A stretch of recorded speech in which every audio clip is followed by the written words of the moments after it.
I can't believe Pablo did this again. Like, you got to be shitting me. 5 o'clock in the morning, everyone's waking up. That's 2 o'clock in the morning for the Clippers to figure out what Pablo's going to put out. It's an excellent point. Oh, my God. No, like, they've got to be checking it. He's so far ahead on this story. And now, what he dropped this morning, I would urge you right now, if you're listening to this, to just go listen to that. Yeah, don't listen to us. Just like, because he's got him cornered. Like, he's got a paper trail that I guess you can contort yourself into trying to explain away that the Clippers and Ballmer were doing something that is going to take a magic dance from them in crisis and public relations to prove to the NBA that Pablo didn't just do the entire investigation that the NBA is going to have to do for the NBA. Well, so are you speaking directly at Mark Cuban here? Is that what you're doing? Oh no, I'm just Team Ballmer. I can't. Yeah, team Dennis Wong. Now he's going to have to tweet out because Ballmer's college roommate and the only other person who has a percentage of the Clippers. Ballmer owns 99%, and this guy owns 1%. His name's on the money that's going to aspiration in a way that Pablo tracks down. That is hard. It's almost impossible to ever have something that looks this much like evidence on rule breaking. Oh, thank you for doing that. Now I don't actually have to listen to Pablo's podcast. I can keep it locked right here. What was the most shocking thing to you, Zaslow? Because seeing the tie together of there's no way that Ballmer didn't know that his college roommate and the person that he trusts with 1% of the franchise, it's just impossible to think that that person was acting alone. And I think the Clippers might need him as a scapegoat. The most shock, I don't know if it's shocking, but the most interesting part to me, because I'm obviously rooting for Pablo in this spot. The most interesting part to me was the timeline where on this date they have no money, they're laying people off. On this date, Uncle Dennis, where's my money? And on this date, all of a sudden, this Dennis J. Wong comes swooping in with his $1.99 million payment, and then the timeline of right after that, Kawhi gets his 1.75. There's never this kind of paper trail. Usually people in this position of power, seventh richest man in the world, I told you about Prokhorov on 60 Minutes, no computer. They can keep a long, long distance that will give them the ability to deny things. But one of the reasons I think this one's so interesting is at least in part because this isn't illegal. It's just illegal according to the NBA. And why does Ballmer have to play by their rules? Like, I know they have a construct in the country club, but clearly he's like, yeah, I don't care. The rules, whatever. They're your rules, but there's not something illegal here that I'm doing. I'm just breaking the rules of the NBA. It's illegal according to the NBA. It's not going to cause me any ramifications outside of the rules of the NBA. It's just sad, right? Like, you bring in your friends and your trusted, like, closest people, and then they betray you like this. Like, you don't know what they're doing. They put you in these impossible spots, and now you have to answer for what your friend did. He's got to sit there and sweat under the lights with Ramona Shelburne. It's tough. Does Pablo have a sports calendar? Like, does he not know tonight's Commies Packers? What a game, Billy. Like, that's crazy that we've decided today is the day to release this information with this Thursday night. Very quietly, by the way, Amazon has said there's no more trash games on Thursday night. We got bangers Thursday night. That's a good point. Last week, we had Dallas and Philly. Today, we've got Packers and Commies. Wait till we get Dolphins Bills in 2 weeks. Oh. I think Whitworth came in, he signed the papers, and they said, you know what, we can't keep wasting Whitworth's time with these garbage games. Like, he needs primetime games. He's out of here. Yeah, when you bring in Andrew Whitworth, you gotta bring the noise. Football is back, Jack. Oh my, we've waited for so long. We're so damn excited that we put it in a song. Don't need no check downs. Give me big hits and quarterbacks. Keep your fantasy team from falling off the track. Football is back, Jack. Whether on the ground or through the air. When the chips are down and you throw a prayer. When your team is primed and on the hunt. It's 4th and 10, you refuse to punt. When the shoulder pads and helmets crack, that's how you know that football is back. Jack. Let me hear you say. Football is back, Jack. This high is wild and out of control. And we're gonna ride it every week till we reach the Super Bowl. Don't need no check downs. Give me big hits and quarterbacks. If you say this game's the best, I'll say it's a gag. Football is back, Jack. Football is back, Jack. Football is back.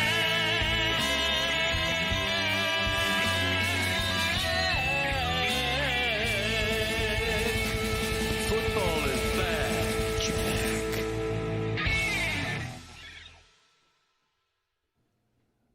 I will get to the stuff in sports and locally, and Pablo Torre dropping another Pablo on the Clippers with a 5 a.m. release this morning that is really damning.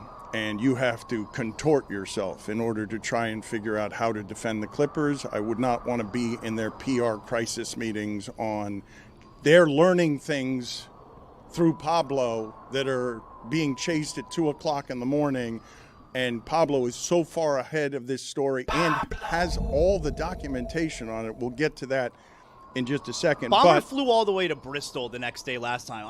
Where's he flying today? Well, Billy doesn't believe that. Billy thinks it was an L.A. studio. I think it was Bristol. Billy, Ramona lives in L.A. Ramona flew to Bristol also. They don't have those studios anymore. They do have it for the NBA show still. They canceled SportsCenter, but it was reported they still do the NBA show. Pablo said in the episode, like, we made him fly across the country. I don't know why you refuse to believe the journalism behind him flying to Bristol. I don't believe that he flew to Bristol. There are plenty people questioning. Show me the flight log. You and Cuban are in on this together, it sounds like.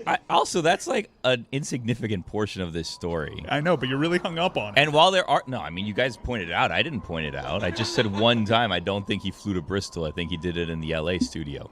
I don't think it's once. I'm reporting that exclusively. Okay, we can get hung up on this if you want. So just to be clear, because I believe the reason that he's reporting that part of the story is simply to point out that the 7th richest man in the world doesn't have to dance to crisis very often, and he's in trouble, because when you hear this episode, you'll be like, oh my God, this is even clearer than it was before, that they are shrouded and engulfed, and we'll call it circumstantial evidence, but it's as close to documentation and a paper trail as I've ever seen on something that looks like this, and we're talking about an amount of money that's extraordinary. But we will get into that story. It's again going to be the biggest story in sports of the day. But please turn down that sound for a second. Here's commies and Packers tonight. Don't Yeah, forget you mentioned that. But mood of the country, and on the 24th anniversary of 9/11, which I'm going to say is the last time I felt quite like this in terms of just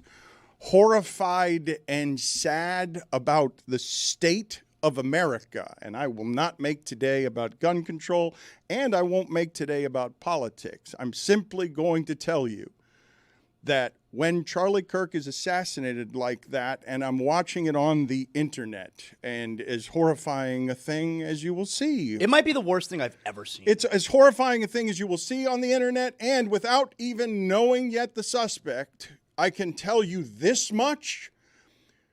That was precision on killing someone in a way that maybe that person could have gotten to a hospital, but I feel like that was dead if he had landed on the operating table right behind him, just because of the precision of what happened there. So totally horrifying thing to watch. And I don't know which feeling is stronger inside of me, sad or scared.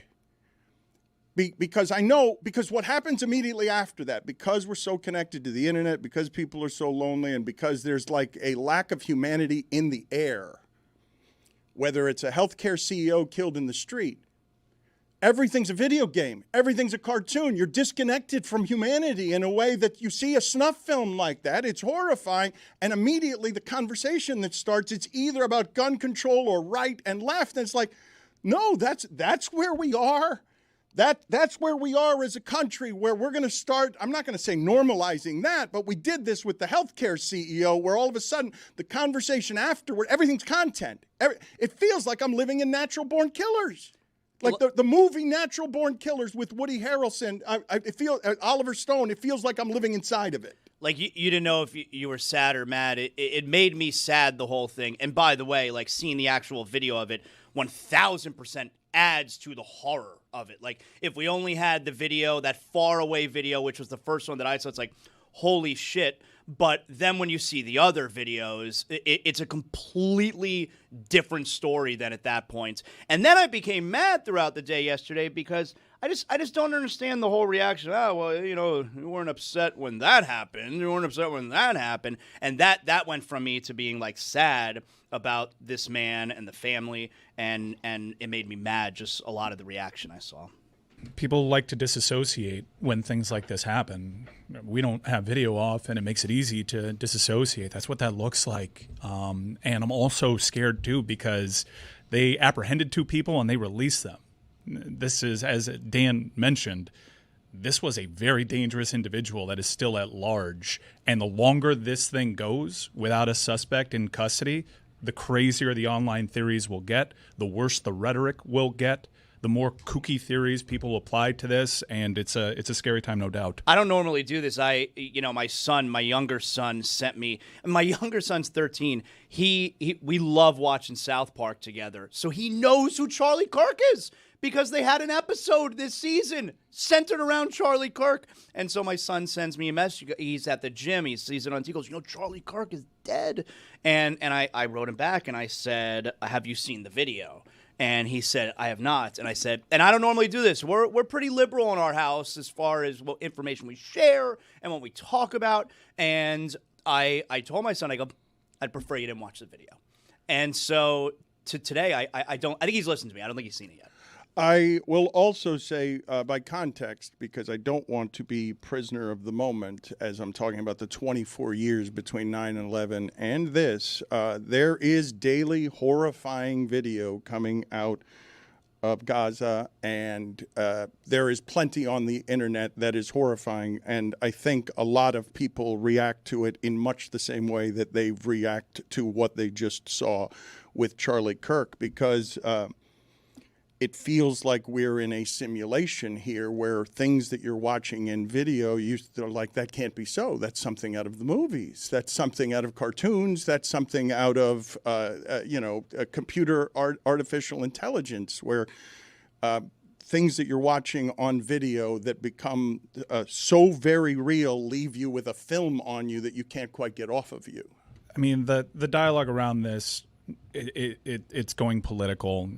I mean, cable news is a wasteland right now. I think everybody had the same pit in their stomach, and some progressives had a pit in their stomach for different reasons. Conservatives, this guy represented a movement for some people. This one's connecting more with people, I guess, because of the video that is inescapable. I know people. I'm very really close to young people. too. I know I'm very close to people that have tried to avoid this video, and they open up IG and it's the first video that they see. It's so I didn't think it was real at first. I thought, okay, I saw the one video where it's from far away. Okay, now I'm seeing this one that's close. I thought maybe it was doctored for just sensationalist purposes. Yeah, it's inescapable, and the pit in my stomach isn't just for the person, his family, but also knowing what was going to follow, knowing the toxicity around it, knowing that it's only going to further division, knowing that it's going to be used because he is going to be made into a martyr already. There already are T-shirts, and he already has been martyred, and it needs to be pointed out, and it doesn't have to be a trilogy because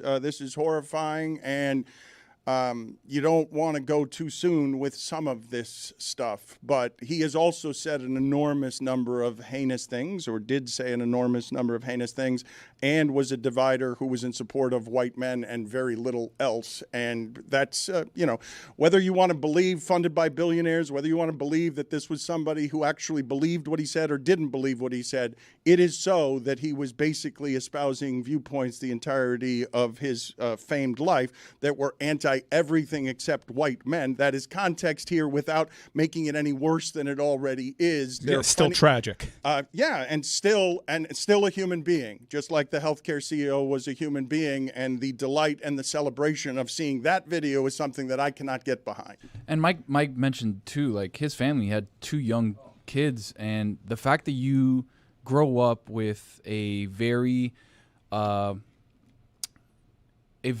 quick look at the way your father was murdered online when you get to a certain age, or when you go to school and you're like, oh, you're Charlie Kirk's kids. Like, did you see the way he got killed? Yeah, that's their life now. Let me go show you how your dad was murdered in 4K. Like, that's something that those kids and that family has to live with forever in a way that nobody can really understand. We are going to talk to Senator Mark Kelly about this later, and I don't know how to exactly segue out of that into the nonsense that we do every day. So I will do so clumsily, and I will tell you again before we get to Darren Waller and how soon people are going to be booing on Sunday if the Dolphins go 3-and-out on the first drive. I do want to get back to Pablo's story today because, once again, with his parasol and his rhythmic gymnastics ribbon, he dances around for 25 minutes at the top of an episode before telling you what the news is that he's got. He put all knows how to hook you in. Come on. He put all of the news of his latest information. He put it toward the back end of the episode. David Sampson will be here. He was with Amin. It's a great combination of people that he has because there's some real expertise there on basketball and business that helps walk Pablo through some stuff that makes what could be difficult subject matter entertaining. But Zaz, what were your takeaways today with the 5 a.m. Pablo drop of Pablo Torre finds out? Oh, I mean, my biggest takeaway was I can't believe that we actually found, like, there was pretty good, what I would say, evidence in the first episode. And we maybe have even better evidence in this one. So I didn't expect that, and that being that there's only one minority owner with the Clippers, and he owns 1%. That's it. But this is very rare in sports. You usually have a lot of minority owners, all right? Steve Ballmer owns 99%. What do you mean by minority? You know what I mean. And this guy, Wong, he's a close friend, the closest friend of Steve Ballmer, apparently, from back in school. College roommate. And he owns the only other 1%. That one, those two details there, those two particular details, I don't know which one's more damning. I think it's 1975 college roommate is more damning than, and he owns only 1% of the Clippers, but is the only one who owns another percentage And of the Wong Clippers. claimed to know nothing about aspiration, while his daughter, who works very hard, works at aspiration. Right. Well, there you go. He was supporting his daughter's company. Yeah. Well, that would be the counter, which makes sense coming from you. You're Team Ballmer. Just say you're Team Ballmer. What do you mean? Your team ball. You know what I mean. Listen, all I know is this. You guys have relationships with Ramona. You could very easily text her and say, hey, where'd you conduct that interview? And for some reason, you guys are not doing that. Okay, but it's 6 o'clock in So the I morning. don't know I'm if going this to part do of the that. cover-up or what's right going now. on. Oh, I thought here, she's in but- Bristol. Okay, I'm going to do it right now, and I'm going to get you an answer. And let's see. That's a good. Before the end of the show, make sure Dan to get Le Batard an finds answer out. Billy Gill finds out that Pablo Torre found out wrong. We can have another podcast. I'm not here to discredit people. I'm here for the truth. That would undercut the whole story. I mean, If that was for inaccurate? some, yes. Like, because if that's Yes. untrue. It would undercut his I credibility. hope Adam Silver's not listening because this whole thing may fall apart. Adam Silver, you want to talk about head in the sand. Oh, give me a break. This is definitely a test for Adam Silver. In this episode, we learned that at the Board of Governors meeting that they had. What's the test? Are you the Saltis Commissioner or are you definitely the Saltis Commissioner? Whoa. They didn't mention this in front of the Board of Governors, and it led to side conversations. Here's an interesting bit of circumstantial evidence. We all know this is hard to parse because Kawhi Leonard is so often injured. But the game logs from that season are pretty damning because before he received the alleged payment, he only played in 7 of 27 games. And then December 10th rolls around. And then he's good for 45 of the 55 games. He goes from 26% of the games played that season to 82%. On. But the thing about that is, like, He got healthy. he's getting paid like $40 million. So you're telling me his paycheck's not enough, but that $1.2 million from the tree company is like, well, now I'm going to play and earn the rest of my $1.75 million. Here's Get where your I'll numbers buck, right. Here's Okay, where I'll great. buck up against it because it's not about the 1.7 million. It's about the totality of the deal and the integrity of that. We had this side deal, and you guys aren't coming through on that. So while in a vacuum, 40 is so much more than 1.7. No. We had a deal. You're supposed to give me payments. It's bookie logic here. Let me backtrack for a second, because what is now happening as reporters chase this story is Bruce Arthur in Toronto. I can't wait till they get to the San Antonio reporters, because we still don't know the details on why he left San Antonio or how, because he speaks so little. This is a perfect mystery on guy who's straight commerce and has a representative who does not care about what your structure is, because Toronto is saying that they were asking for all sorts of things, ownerships of Maple Leaf. They wanted to own the Maple Leafs. They were just kept asking for stuff, and it's really comically amusing when you think of it this way. The thought of Kawhi Leonard being brought in on whether or not they should re-sign Mitch Marner. When you think of a guy from the inner city with giant hands and an uncle as a representative, walking through these rich rooms silently because he doesn't speak and is a mystery, and says, and he's doing like, did you guys ever see when Michael Jackson went to Las Vegas and just started buying everything in one of the gift shops for everything cost $1 million, and he just went around pointing at everything? That gift shop's still there, and they have the video of him doing the thing. Kawhi Leonard is walking into the structure of rich people want me, I'm a champion, I'm LeBron, but I'm not going to play it like LeBron. Uncle Dennis, get in there. Ask for what? Everything. Everything. I want Canada. I want to own a portion of Canada. Just keep asking rich people for something, and look at what Ballmer would do because he wants to be relevant in sports with his plaything. So we have a player who, like, it was well documented as it was happening, by the way, that he was asking for things that circumvented the salary cap, and I guess we were all okay with that, because surely when he finally signs a contract, they'll abide by the rules. So now you have all this reporting from Toronto. We recall what he was asking for from the Lakers, and now you have this story. So he signed with a team. While he was asking for all of that other stuff, while they were pursuing him, he landed on a team. And you have pretty strong evidence to suggest he had a side deal and there was circumvention. And now, furthermore, I think this episode is even more damning than the initial report because of the paper trail that you alluded to. I agree. The very tight circle that Steve Ballmer has. Like, you never had an actual bank statement from Steve Ballmer. You now have a bank statement, okay, which is registered to this Dennis J. Wong's LLP. Like, literally him. It's a bank statement from his company.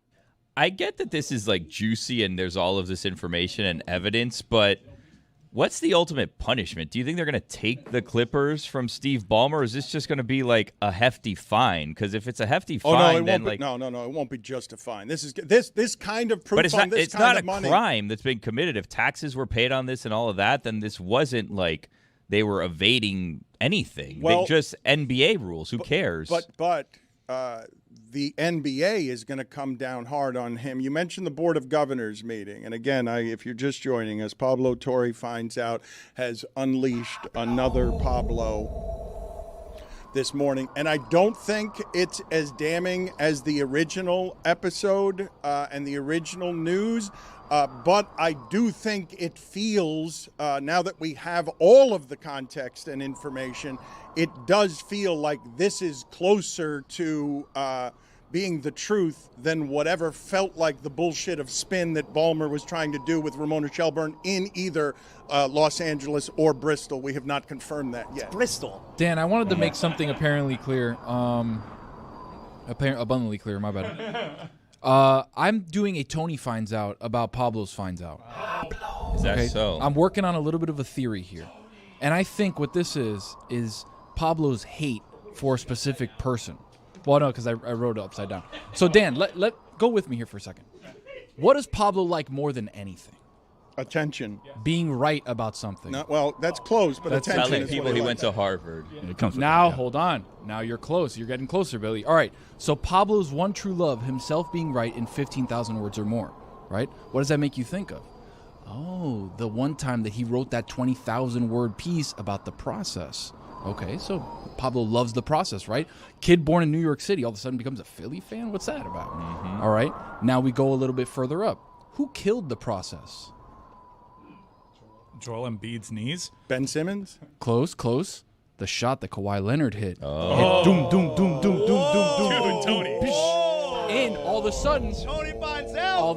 wait a second, Pablo's like, I hate him. Yeah. Why? Not because of the Sixers. Oh, good because I'm conspiracy. wrong about the Sixers. I like your... the process is dead now. Who killed him? Kawhi finds Leonard. out. But here's the issue. What? And this is why he had to go after somebody he likes.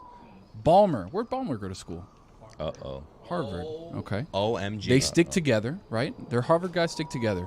But Pablo's hatred for Kawhi Leonard turned Steve Ballmer into collateral damage at the Harvard club that now he cannot join together with Pablo, right? Like they can't be in the Harvard club at the same time. So he was The collateral conspiracy damage. falls apart a was little following. bit after the Kawhi shot. Kawhi shot, You though, were was on your great. way to becoming... He's still finding out. He hasn't said that he found out yet. It's collateral damage. He's still Collateral finding it out. damage. Thank you. Admittedly, you shouldn't have added the last part. Yes, that's the... It was About the Harvard club? You Yeah. did have us, and then You were on Harvard your way lost to us a little becoming bit. Alex Yeah. Honus, and then your conspiracy theory all fell apart. I want to get... He used the voice modulator again. He's got good sources inside of Aspiration, Pablo does. And I forgive me, perhaps rising corporate giant Zaslow has more familiarity with business than I do.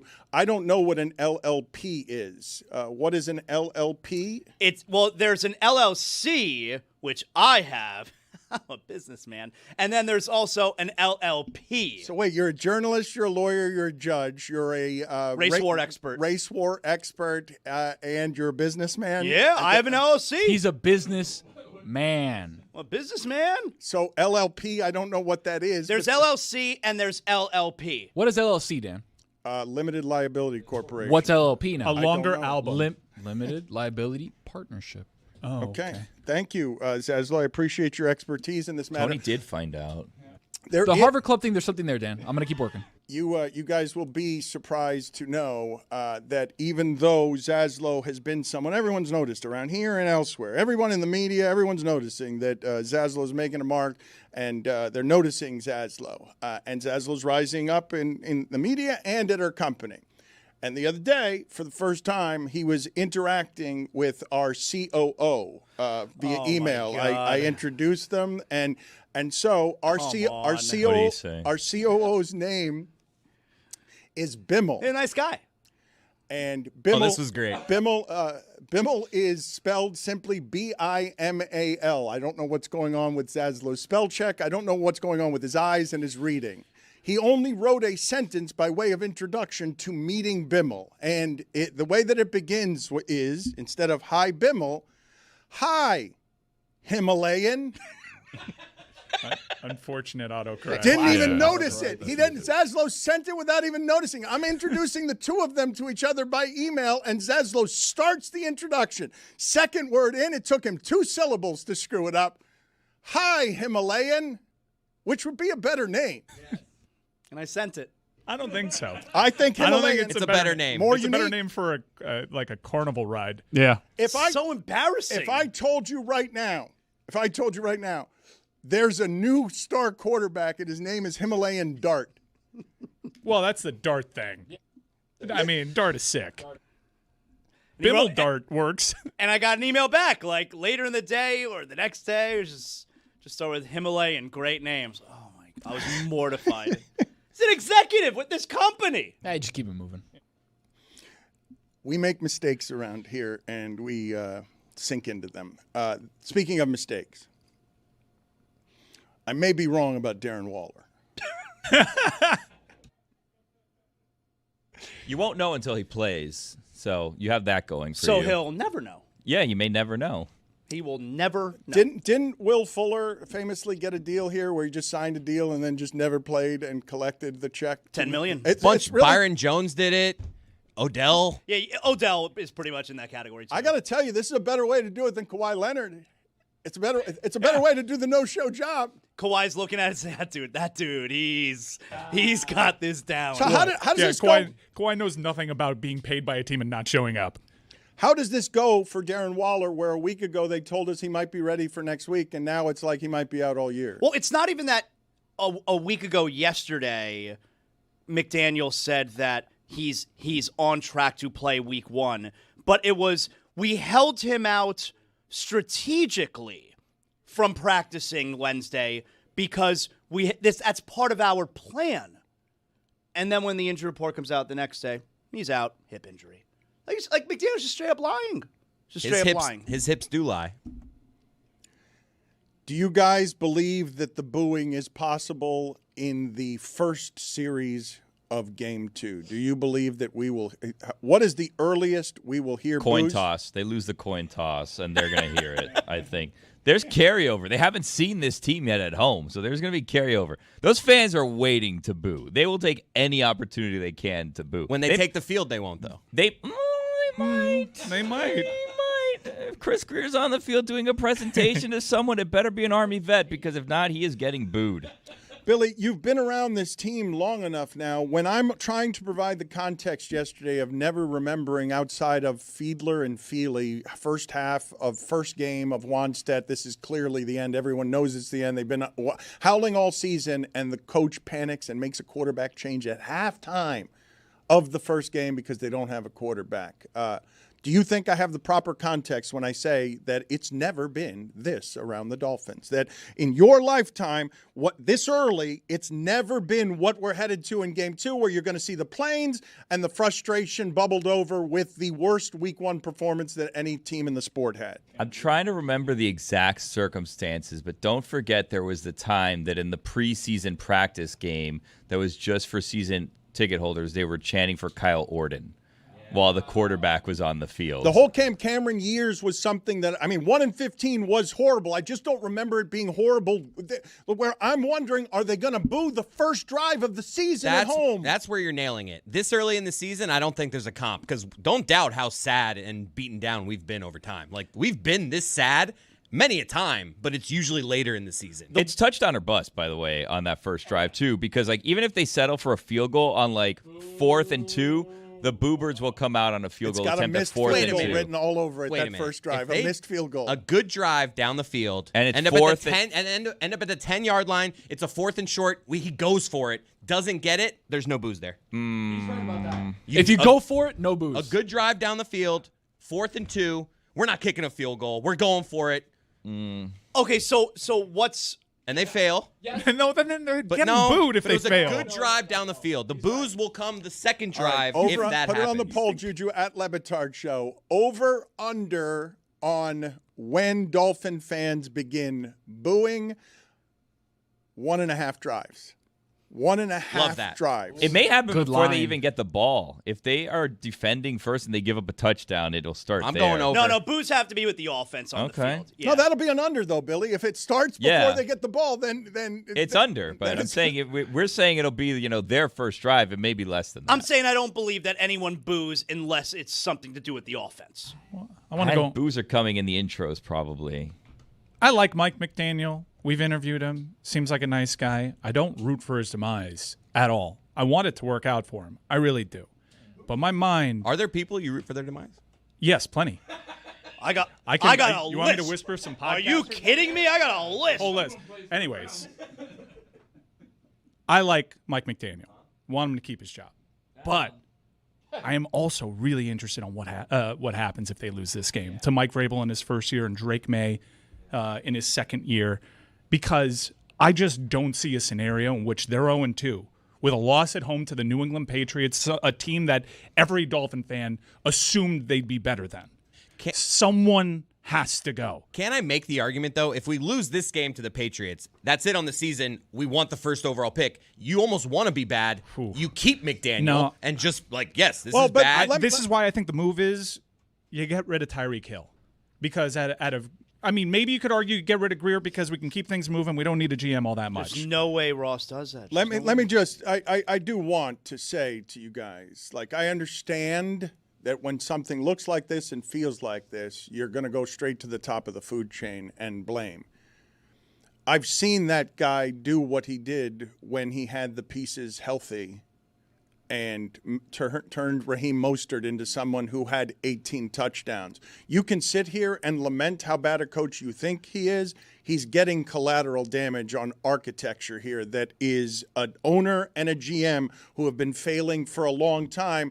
And maybe a different coach would make it look different. Brian Flores made it look a little more competent. But what I saw Sunday in terms of offensive line and defensive line play, there wasn't a coach who was going to fix what was happening there. That was not a matter of scheme. That was a matter of a defense that doesn't have enough pressure up front, can't guard anybody in the back playing against a team that was well coached. But I don't think that is coaching. I don't. Wait, Dan, are the pieces that much worse this year than they were the year previous and the year previous to that? Because the team is getting worse. Mike, offensively, they're definitely not different, but the quarterback is different. Mike, I have seen this coach put together a scheme of bandages when some of the pieces are healthy, Tua and Hill chief among them, and you see that the offense does things. And again, Mostert scores 18 touchdowns. Dan Le Batard, no one on this show was more on the record about liking Mike McDaniel. He is not without blame. The things that you're mentioning. I'm not saying he's without blame. I'm just saying that he's not the top of the list. He's just the top of the organization. So that's where the blame will go. I think the scapegoat, the obvious one here is Tyreek Hill. The vibes are toxic around him. You could say, look, we tried to change the culture with Tyreek, but he's the culture issue. And it's the one guy, even Greer, maybe. But if you get rid of Tyreek Hill, the fan base might be like, okay, we can still be good now that we got this out of our huddle. I hear what you're saying. It's an easy way, especially if KC also 0-2 after this week. It's not that easy, though, because you have to take the money into it and how much he's making and how much cap room your team has, what the dead cap hit would be for the Dolphins. No, you're right about that. No, it's not just like, you want him for number 3, here you go. It doesn't work that way. No, you're right. But the easy part, which I think is what Mike is getting at, is it's like a stay of execution, where it's, hey, give us a little time. We just got rid of another toxic element, and it buys you another couple weeks to maybe look better on the field. The thing, though, that we're doing to McDaniel, and again, please do not take this as a defense of McDaniel, but one of the reasons that job can be unpleasant as head coach is when you are the face and the voice of a team every day, people notice the general manager less and less, and so Chris Grier cannot get what it is that McDaniel gets because he's not a face and a voice that you're looking at all the time, but he's more responsible for what we're presently witnessing than the coach. I've seen this coach be good, and you can say that he's since been addressed or undressed or that he can't make adjustments to the adjustments the moment that his quarterback's head scrambled or his receiver's a little bit slower, but I've seen him score 70. I've seen the offense look like it's never looked. I've seen Mostert put up 18 touchdowns as a pretty disposable running back, and so I'm not going to say that he's the top of the blame here. But, Chris Grier can take credit for that. Tyreek Hill can take credit for scoring 70 points. I've seen them all individually and collectively be good at the exact same time, but if they fall to 0-2, someone must pay. I can't dispute that. And I want to, before we get out of the local hour, celebrate that Billy Gill and Shula Bowl week is here. Billy Gill is a broadcaster for FIU. He is he is somebody whose voice is different than I would say just about anybody in sports broadcasting. Like sound of my voice? Yeah, definitely. I got a normal voice, I think. I got normal.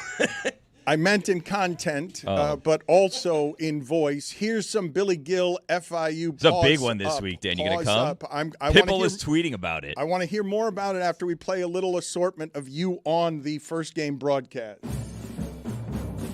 I believe that Central Michigan game last year, Corey, you described as one of the biggest games in program history. And I'll stand by that. Okay. Fair catch by Jean-Pierre. He's contacted and goes down. A youthful mistake for the Wildcats. Yep, and a fan in the stands has a whistle. They sure do, and they are right in front of us. So you will be hearing that today. Please note, all whistles heard on FIUsports.com are not official. We will let you know when one is. Joke about time zones, but ultimately, you're closer to Japan than you are to Fort Lauderdale when you're in Hawaii. I was hearing that. I never had considered it, right? You see it on a map, and you're like, it's far, but I didn't, I've never drawn a line to see what it's closer to. And really, how much different could Hawaii possibly be from, Key Biscayne? Hawaii and Biscayne. Yeah. Many have said basically the exact same thing. Some people call Key Biscayne the Maui of Florida. A familiar name. The McLean game sees him then transfer to UCF, and now here with Bethune-Cookman his first drive. McLean. I have to rip up all my notes. I wasn't prepared for this, Corey. Be along here on ESPN. Oh, there it is. That's the first time that's happened, I think, ever. Happy to have you here on FIUsports.com. Pause up. Corey Brooks, Billy Gill with you. Hey, when are we doing our volleyball game? Home opener is next weekend. Yeah? Goldie like and I will Montana? be in Penn State. Goldie and I? Yep. Wait, are you cheating on me? Goldie and I thought we had an open relationship. Wait a minute. Oh, no. You know what? It's I'm going to tough. call Kim Bokamper. We're going to do something together next weekend. The opposing broadcast is saying that ball was too far ahead and they didn't have a chance at that play. Got to tell you. Let you know if I hear It's going to anything be else from them. biased both ways here in the radio booth. Hey, I think that's what I said. you said immaculate. Okay. I was just kind of agreeing with co-signing. It feels like if good you is a will. downgrade. Okay, fine. Sorry. Great vibes. right. The best vibes I've ever had in Billy my Gill life. bullying the FIU fans. Vibes not high False enough. Grant, hoods. Toe, Chainsaw Cheney, another tackle for the Chainsaw. Panthers. Love that nickname. I got to tell you, if you have 6'7", 320 coming at you on a blitz, Yeah. I don't blame you for throwing it away. That's the stuff of nightmares. I'd be throwing that all the way to West Palm Beach, Yeah. given the circumstance. I don't think you could throw it that far, but I get your point. That Willie Simmons story you told from Deuce Yeah. that you kept calling Media Day is actually from Content Day interviews that have not aired yet and are only accessible to you. Okay. Well, you know, you're trying to make me feel bad, but I finally feel like I'm an important person around these parts. So you've always been a I have important exclusive person in this part. content You no do. one else can Dude, get their that is hands on. internal content until it airs on ESPN Plus. Oh, when's But it airing? the leak from Billy Gill depends. Well, had I known I'm not supposed to talk about it, It's I not wouldn't have talked about necessarily it. that I you're would not have watched supposed it. They were so long. It's not that you're not supposed to. It's just Yeah. that it hasn't aired yet. Gotcha. So you're just kind of, providing spoilers. Well, I didn't know that. It's like saying Dumbledore dies at the end. That's all. That's all you've done. Okay, I haven't seen that, but now you've told me. And if I remember, I'm going to be very upset when All I right. watch that. So there's a barber on the team. Think about getting a haircut? I just got one today. Did you? I've Oh, never looks availed great. myself of the team barber. Thank you. Probably not great you didn't notice until I said I got it, but that's Well, okay. I mean, I didn't see your hair yesterday, so I don't know. I'm going to get my player of the game to Chainsaw. I thought you might. Roy, what did you just say in my ear with a big smile on your face? This play-by-play guy, AJ, he sounds so happy. Well, he Corey loves Brooks. Billy. Yeah, He it's sounds Corey like he Brooks. loves Corey? Billy. Fine, yeah, it's Corey Brooks. I thought it was AJ. Workshop that back here. Yeah, you could have corrected us then.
As I mentioned, David Sampson and Amin Al-Hassan have been very helpful to Pablo Torre in helping contextualize what is a thicket of complicated subject matter.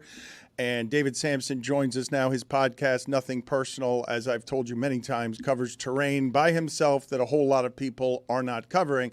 Pablo is way out in front of this story. And David, you have familiarity with PR crisis. You have familiarity with scandal and how businesses can handle scandal. Have you ever seen your entire history in sports, the documentation that Pablo has that can come this close to feeling like the most damning of circumstantial evidence on proving something is a rule break by a really powerful, rich person and organization? Because I just cannot believe the amount of information that Pablo has that has everyone saying by consensus, I miss this kind of journalism. I can't believe how locked down he has this story. Well, he's got the sources inside Aspiration and inside the finance department of Aspiration.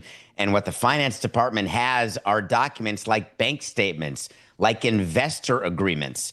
And what Pablo did, and this is, I took issue with this with Pablo. I don't like going into these tapings and I don't know what he wants to talk about. So I don't have time to prepare anything. And Amin and I are just looking at each other with a folder of documents that we can't look at. And then all of a sudden he's rolling and that becomes an episode. And so what he enjoys is that mystery box. Hey, look at the surprise of Sampson and Amin. But what's in those folders, what you're seeing in the episode is my actual reaction to it, because we didn't know that it was Dennis Wong who had put $2 million in, or 1.99 in December of 22. We didn't know the payment that went to Kawhi quarterly for his $28 million 4-year no-show contract with Aspiration. And all of a sudden you see it, and in real time you're trying to seem smart while you're live to tape, and you're looking at something saying, Adam Silver just met the media saying that the burden of proof is on the NBA and that the public doesn't know what it's talking about. And by the way, I've never heard of Aspiration. And I'm thinking to myself, God, is he getting bad advice? I can't believe this is what Silver's doing. And now we've got this information. It's game, set, match to me when it comes to the investigation. But I've seen leagues contort themselves to make a result they want very often, like with steroids. So I do believe that there's still an opportunity for the NBA and the Clippers to get through this, because they'll just pretend that what Pablo did is not real. Okay, I think that's going to be hard to do given what it is that we're about to play for the audience. But before I play more modulated voices, you mentioned Adam Silver. I didn't think he had a great week this week in a couple of different places. One, the way that he talked about streaming services and that the customer's going to get screwed and the customer's got to deal with it, but also how he handled the Pablo investigation. Hold on, David. You'll be able to correct me in a second. Let's get to the Adam Silver sound where he's reacting to not even today's Pablo report, because that was today at 5 a.m., and it's more damning. This is before the damning of today's 5 a.m. report. The podcast came out. It was news to me. I frankly never heard of the company Aspiration before, and I'd never heard a whiff of anything around an endorsement deal with Kawhi or anything around engagement with the Los Angeles Clippers. So it was all new to me. I heard it. I saw some of the follow-up information. We spoke internally. Rick Buchanan, our general counsel, is here, who oversees any investigations. Rick had a conversation with Steve Ballmer, and we quickly concluded this was something that rose to the level that necessitates an investigation, in fact, one that's done outside of our office. And again, I would also say I've been around the league long enough in different permutations of allegations and accusations that I'm a big believer in due process and fairness, and you need to now let the investigation run its course. David went from smiling to laughing. What are you doing? I've heard that clip so many times. I watched it and I talked about it on Nothing Personal. It's not credible to me for him to say he's never heard of Aspiration. They were on the seat backs of a Clippers game in 2022 at Crypto.com Arena, number one. Number two, when there's a $300 million sponsor of a club, which is what Aspiration was. They sponsored the Clippers for over $300 million. What the league does in that case is they call on the company and say, hey, you got any more for us? We'd like to do a national deal. So there is so much cross-pollination when it comes to the commissioner's office and the teams, when it comes to sponsors and companies, that for Adam to say he's never heard of Aspiration, it just doesn't make sense. It would have been smarter of him to say nothing, to say Wachtell Lipton's investigating. See you later. Let's talk about the heave rule. Let's talk about the fact that we're a highlight league. But instead, he kept going, and I don't understand why. And now he's got to wake up this morning, and the bat phone's going to ring, and it's going to be Dennis Wong putting $2 million in, and there is no denying this. This is a fact. Dennis Wong put $2 million into Aspiration, and that money was used to pay Kawhi Leonard when they couldn't pay the rent. When it was collapsing, he put $2 million in. You know, if you want to make a bad investment and throw good money after bad, okay. Dennis Wong had never invested in this company before. It was Ballmer who had invested $50 million before. So Dennis Wong comes in, and LLP, and limited liability partnership. Tony, way to go. But that just means it's named DEA. You want to find something out? Could you find out if the E and A in DEA 88 is maybe his wife's first initial and his daughter's first initial? Not very original to name your LLP that. But if you look at his family, maybe you'll find what DEA is. But it's Dennis Wong, a minority owner of the Clippers, the minority owner who puts $2 million into a company that has no money. And then 9 days later, 1.75 of that goes to Kawhi Leonard for a quarterly payment that was late. How does the NBA ignore that? Forget what Adam says about burden of proof. I think that Adam's going to have to change his mind, and you'll see it happen. I don't think you answered directly my question. Have you ever seen, in a rule-breaking type of environment, this kind of documentation produced by a journalist that is more information that the league has, more information than any of us have, and it's all there in paperwork you can see? All there that would be available in public through the bankruptcy filing and then through a source. No, we were looking for papers like this in baseball. A quick Marlins story. We tried to find out with the Shohei Ohtani signing, we would always try to find out what the Angels had promised Ohtani that would have been against the rules. We try to find stuff out on the Yankees and the Red Sox who were doing things with their reporting of revenue. So we'd go to games and look around for sponsors that they may not have reported or try to get to the bottom of things, but we could never get things in writing. And there were committees who were formed for the sole purpose of trying to make sure teams were being honest. And the NBA has one of those also, and Steve Ballmer is on it. Steve Ballmer is on the audit committee in the NBA, which is responsible for the financial reporting of the teams. So there's great irony. But, man, I spent a lot of time searching, but Pablo is not my employee, so we never found it. David, we're obviously not in a court of law. So the rules are different with the NBA and what they need to do and what they have to do or what they will do. But if we were in a court of law and these documents are presented, this case is over, right? Well, no, there's rules of evidence when you have to go back to where these documents came from, how were they secured. So there's a chain of custody of evidence. And then there is someone who has to, it can't be Pablo reading this and putting into the record that which his reading of that document is. It has to be someone who prepared the document or someone who can speak to the truthfulness of that underlying document. So there's a lot different rules when you're in real court versus podcast court. But man, did we have fun in podcast court on Pablo's show this morning. What else was interesting to you about the episode? Let's get to the voice modulations here real quick. Please, these are also damning. He's got 7 sources inside of Aspiration, and the way they talk about this, David, my God, it's just such an obvious open secret that everyone knew about. Here is one of the modulated sources. But between those months when all of this is missing, so September, October, November, and leading up to December, the actual certainty of the company even existing is up for grabs at that point. Are we going to get paid as employees? Why does Uncle Dennis keep calling us? We have such bigger concerns that we're thinking about, which is our own salaries. Are we going to have to go through layoffs? Where is the money going to come from? But lo and behold, Uncle Dennis gets paid. So this payment was made December 15th, 2022. Mm-hmm. When was the 20% of the staff laid off? The same day. Pablo has documentation that just shows that the payment to Kawhi from this bogus tree planting company, it just says right next to it, critical.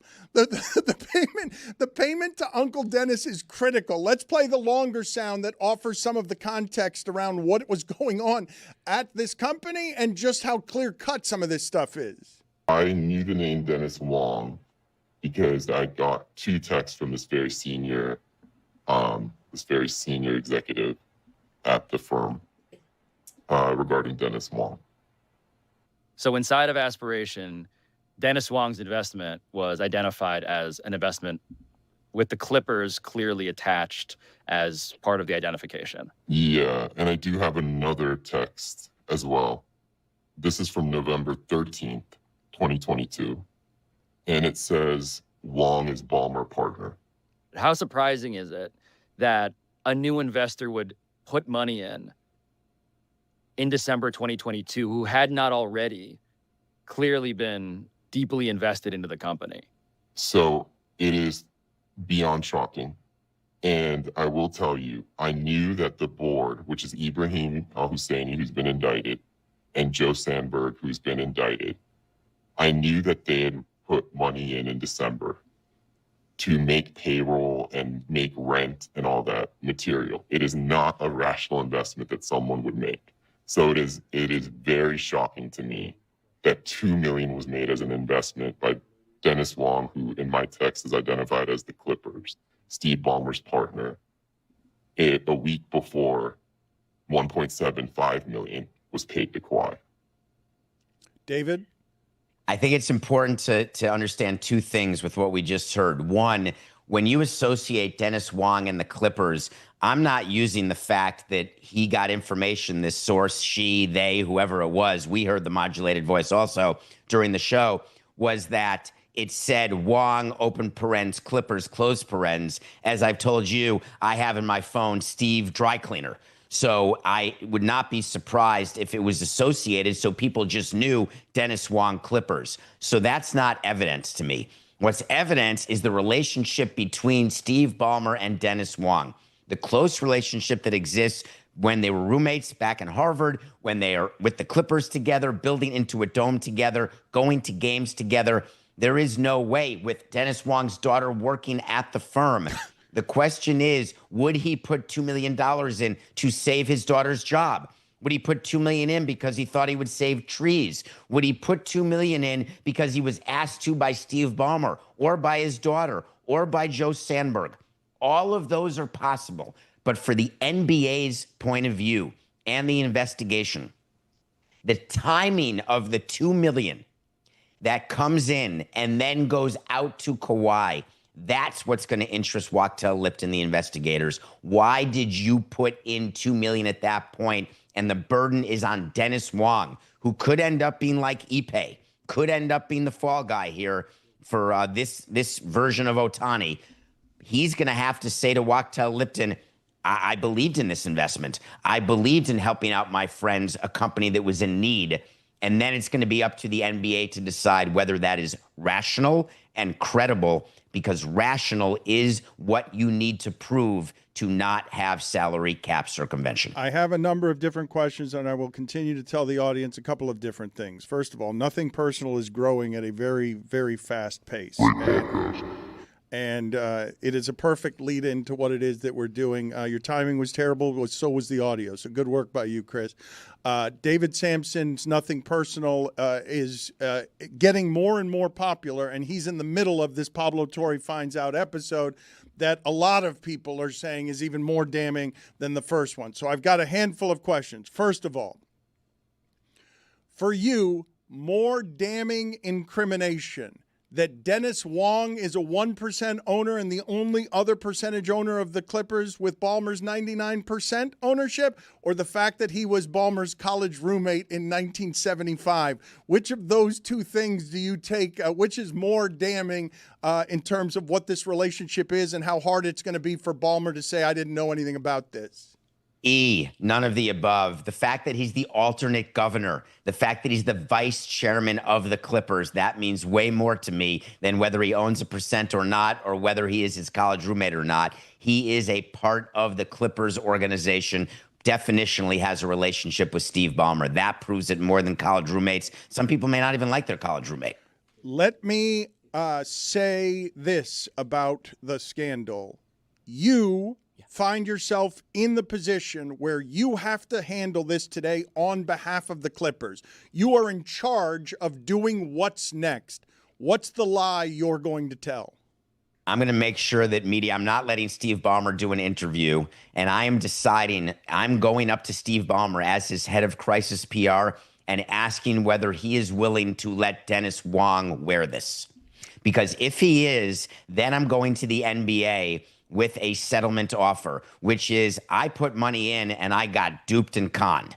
No question. You're not going to get anything more on me on that issue. You're not going to get whether or not Kawhi's $28 million was above market or below market. But this Dennis Wong thing, I don't know how to get through that. How about if we suspend Dennis Wong for a year? How about if you fine the Clippers the maximum amount for appearance of impropriety, and you can take away our first-round draft pick in 4 years, because that's the first one we have. And I don't know, Tony, when the next first-round pick is. They traded so many of them to OKC. But I would start negotiating the punishment once Steve Ballmer agrees to let Dennis Wong wear it. Because the problem is, what if Pablo's not finished? What if Pablo has another episode ready to go? I didn't even consider that. What if he has more? And he is doing a torturous release of information for maximum detriment against the NBA and the Clippers and Ballmer. The only way to stop this from happening is to have a punishment that satisfies Pablo. Is he satisfied today? No. Does that mean he has more to find out? We're going to wait to see, but I would bet he does. David, there's two subsequent investigations going on in this studio regarding the investigation into Kawhi Leonard. I've texted Ramona. One of them, Tony is conducting because he thinks he has the motive behind Pablo's investigation. And the other is whether or not Steve Ballmer and Ramona Shelburne's interview was actually, in fact, in Bristol, or whether or not it was in Los Angeles.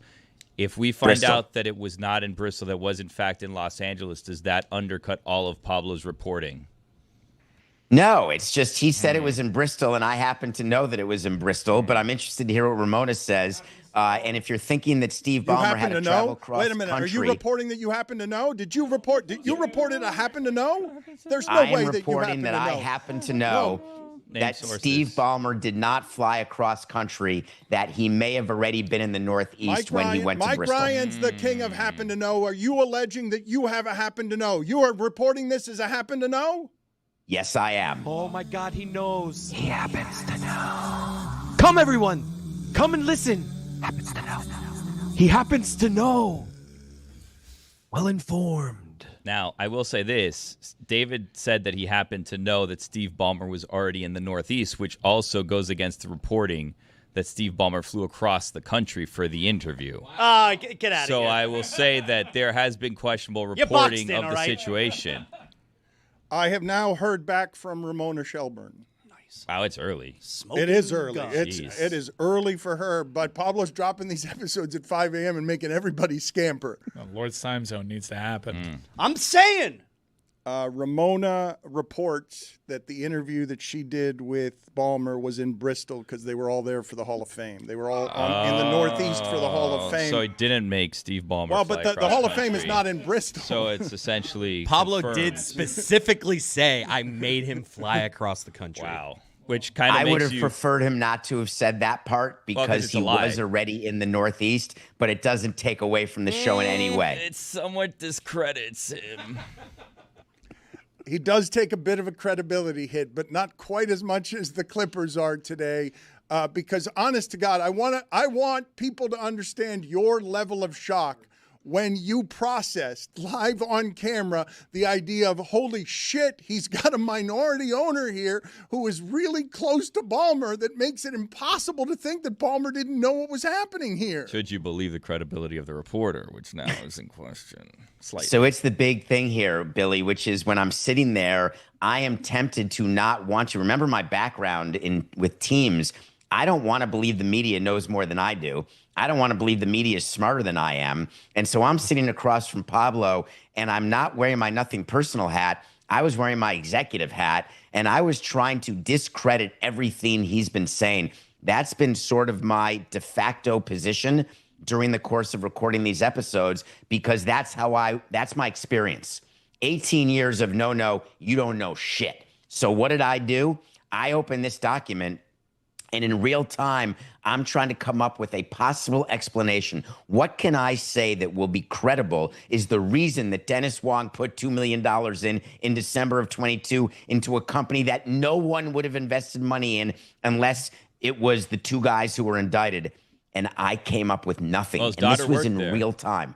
Want to keep his daughter's job safe. His daughter worked there. I thought about that. There were tons of layoffs happening, and he knew very well. Did we find out whether she's the A in DEA? Do we know the name? Tony's still of his looking daughter? it up. I know you want Tony finds out. It's an important thing that he's trying to try and get to the bottom of, but we don't have that answer right now.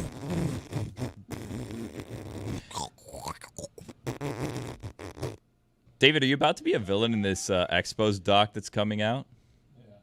Oh, that's a funny one. I got notified. This is over a year ago. I was called by someone in Montreal and had a conversation in French with one of the producers whether I'd be willing to do an interview about the Expos. And I said, sure. And then when they said, hey, we'll come to your house, I thought to myself, they're going to travel to me? All right, that sounds good. Then it was 9 hours long. And I thought to myself, what's this about again? And I didn't know the title until yesterday. And it's called Who Killed the Montreal Expos? I was like, oh, no. That's a bad sign. So I had to call my agent. I had to call my lawyer. I had to call my kids. And I said, I may have made a small mistake. A 9-hour mistake. I was sitting there just talking about the Expos and, the guys and stories, etc.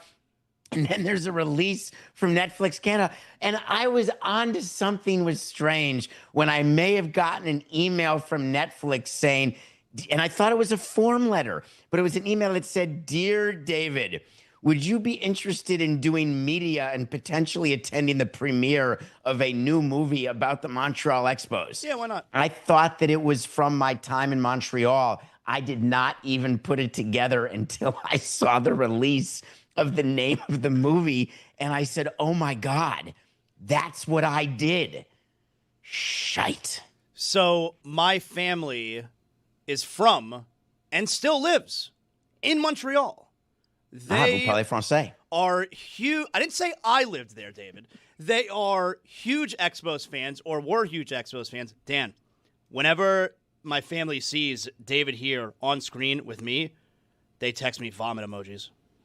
Oh, come on. Yeah, they do. It's 20 years ago. Tell him to get over it. Wait a minute. There's a movie coming out, Who Killed the Expos, that you're starring in. What do you mean, get over it? Listen, Don't- hold on. If they interviewed you for 9 hours, I'm sorry, I've got the answer. Look, spoiler alert, Who Killed the Expos? This guy did. Like, Wait a minute. if they interviewed you for 9 hours, they're blaming you for it. This is a potential problem. I absolutely get what you're saying. However, I still could end up on the edit room floor. Is it not so insulting that we're having this conversation about who killed the Expos, and David's just like he's cackling? No, that's I assure you he's the star of this movie. It's so insulting, no? Star, I don't know, but The opening scene of this thing is going to be David sitting down at the seat. Yeah, with one of those clacking things. I must tell you that I was doing the interview thinking to myself while it was going on, man, I'm doing great. And it's sort of like you thought on Survivor when you're doing those confessionals that take a really long time and then they're edited into the show to be like 10 seconds. And you're like, wait a minute, I said way more cool stuff. but they only took what I said about this or about that makes me look like a brain or an idiot or a first guy to be voted out. So I'm slightly concerned with how the edit's going to go, but I'll keep in touch. I don't think anyone's going to hear about this movie until just now. Mark Cuban was one of the Pablo Torre finds out episodes, and I found interesting the other day that all of a sudden he was being quoted as saying, "I had no power" when it came to the Luka trade. What did you make of those comments? Well, listeners of Nothing Personal know that we said it the minute the deal was announced. Mark Cuban was rumored that he's going to keep running basketball and he's going to keep being the governor after selling the team to Miriam Adelson's son-in-law. Well, really Miriam Adelson. And I said at the time, there's no way that he can do that. When you sell the team, you're gone. Even these step transactions that we pretend happen, like with the Celtics, in real life, like Wick at the Celtics, see you later. Mark Cuban, done. And he wanted people to think he had the power just in case maybe the Mavericks were good. But then the minute they traded Luka, he comes out and says, "Oh, man, I had nothing to do with that. And I wanted power, but Nico didn't want me to have power." That's pathetic. The GM has zero say in a purchase agreement. Zero. And in the purchase agreement for the Mavericks, it outlines exactly what the powers will be of Mark Cuban and his retained 27%. And it's about as much power as you have, Dan, with the Mavericks. Nico, it's like saying that Mike Hill would have been involved in the sale of the team to Derek Jeter. He had nothing to do with it at all. I want to play this silver sound that you were making faces how I framed it earlier, and I want to get your correction on me after I've played the sound for the audience on. It feels like Adam Silver's saying, tough customer, we're going streaming, we're going to grab all the dollars, and it doesn't matter. The customer doesn't matter. There's a huge amount of our content that people can essentially consume for free.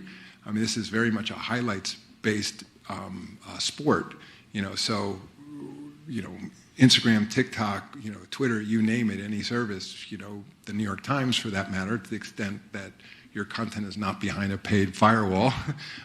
There's an enormous amount of content out there. YouTube, by another example, that is advertising based that consumers can consume. You're not allowed to have highlights on YouTube. It gets taken down unless you pay the league for highlight rights.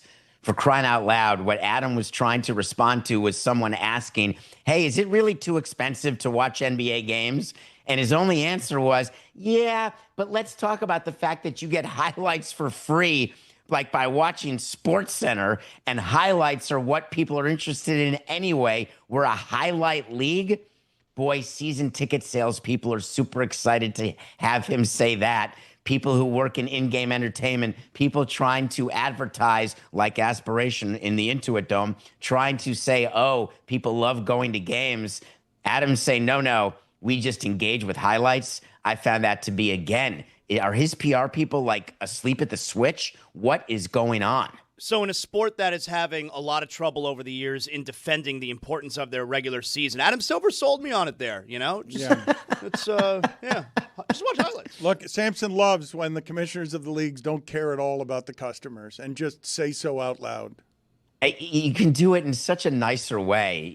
They got billions of dollars for their broadcast rights and a deal that's starting. Their franchise valuations are going up. I think what you say there, if you're Adam Silver, is we're trying to make it as easy as possible for you, the fan, to access our games, which is why there's so many more national games and more nights that you can access our games and all the other great content on these streaming services. We're doing this for you, the fans. I would rather he have gone that direction than hey, we're a highlight league. Give us your review. We haven't had time for these because there's been so much news in all of your segments that we've been doing recently. And again, I urge the audience to listen to both Nothing Personal, which is growing at a very high rate of speed, and Pablo Torre Finds Out, where they are using some of David's work to accentuate his expertise. What are you reviewing for us today in the way of a movie? Please tell me that any of you have watched Nobody 2.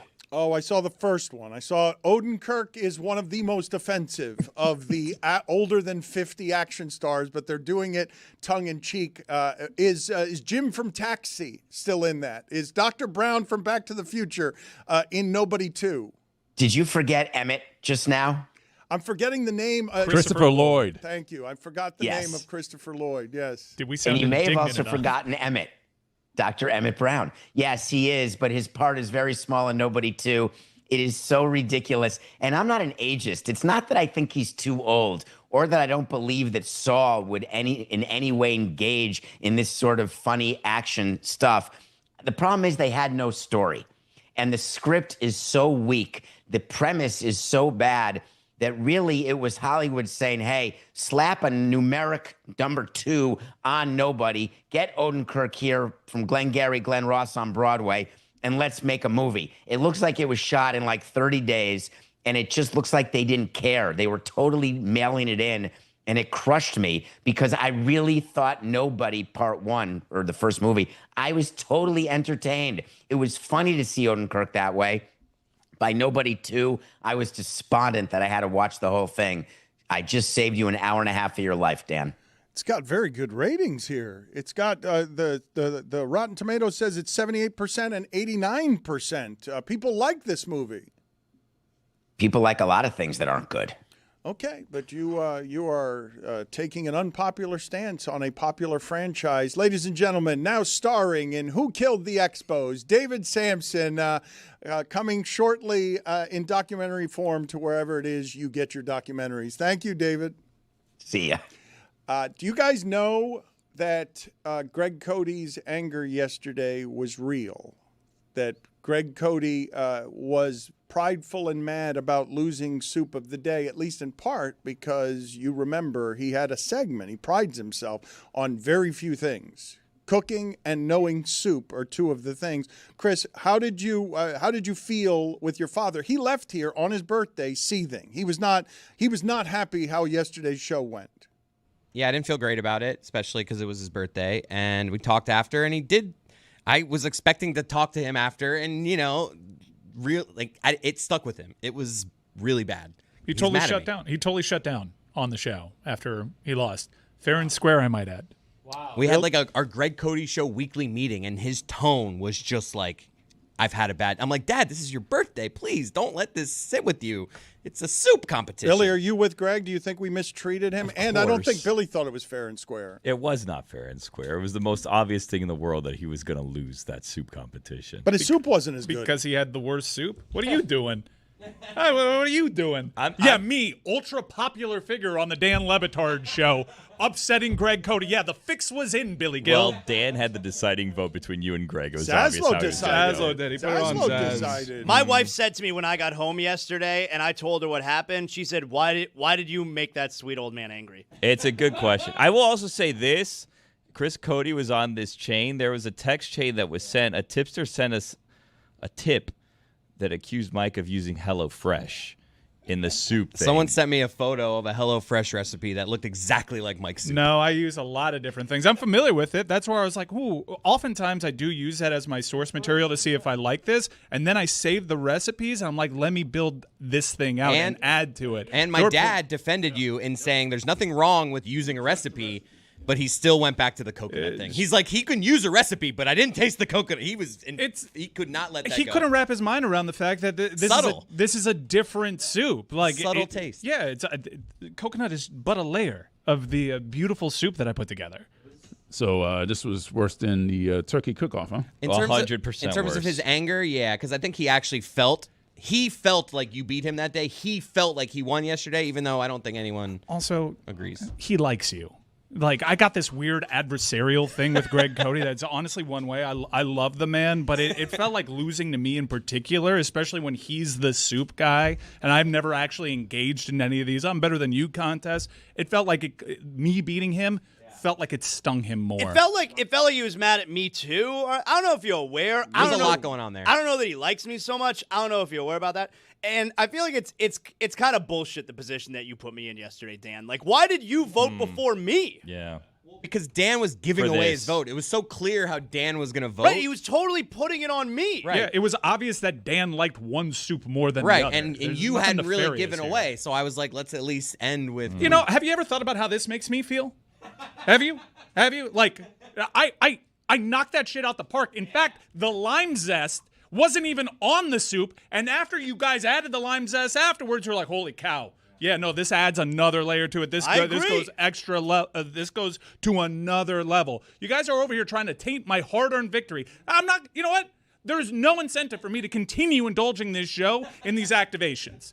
You have made me feel bad. I loved you, Soup Oh Dog. no. Greg feels great typically after these, so I'm sorry to hear that you feel bad. I do. What you're doing right now is hurtful to me because I worked hard.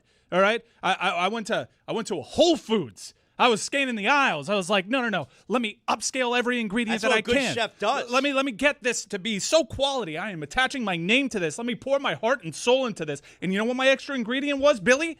Despite your intentions right now, love. I wanted you to love that I didn't soup. bring up this I conversation. wanted you to love that soup. It's a damn good soup. I will also say this: one of the voters in yesterday's like contest said after the fact, and I'm trying to remember whether or not, spoiler alert, it comes out on Mystery Crate or not.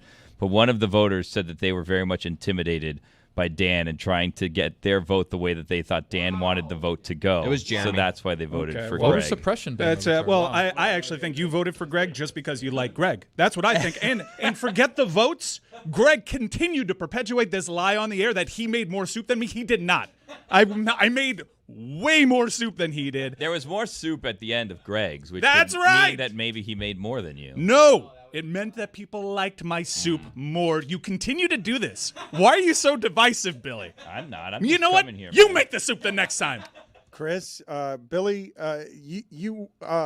Greg Cody's now winless in these competitions. Which was mentioned many times before the vote. That's which what is- he tried to tell me, my dad, yesterday. He's like, when do I get to win? I'm like, Dad, and this show, you're probably 745-4. The only losses you get around here are these competitions. Again, people hate me on this show. People love him. There's nothing sinister at play here.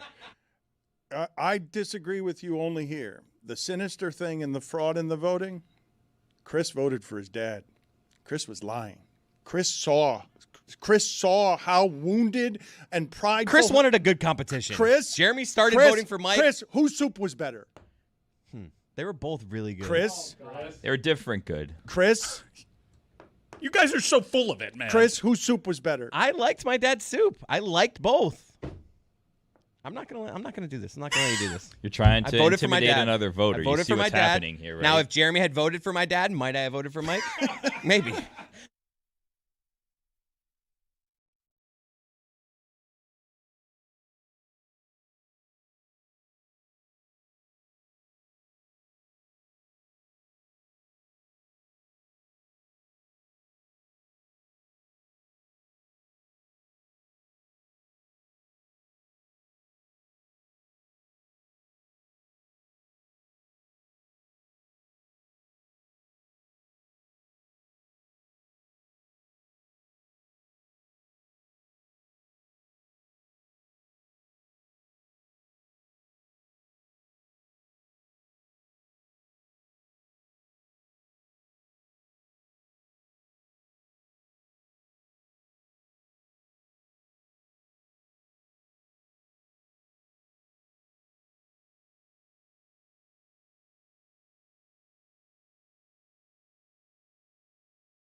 It's a sad and scary time in America. You will forgive me for the gloom of what it is we're about to talk about. We will get back to the silliness of sports and other things in a second. Senator Mark Kelly, he's a former U.S. Navy combat pilot. He's an astronaut. He's now the senator for Arizona. Thank you for joining us, Senator.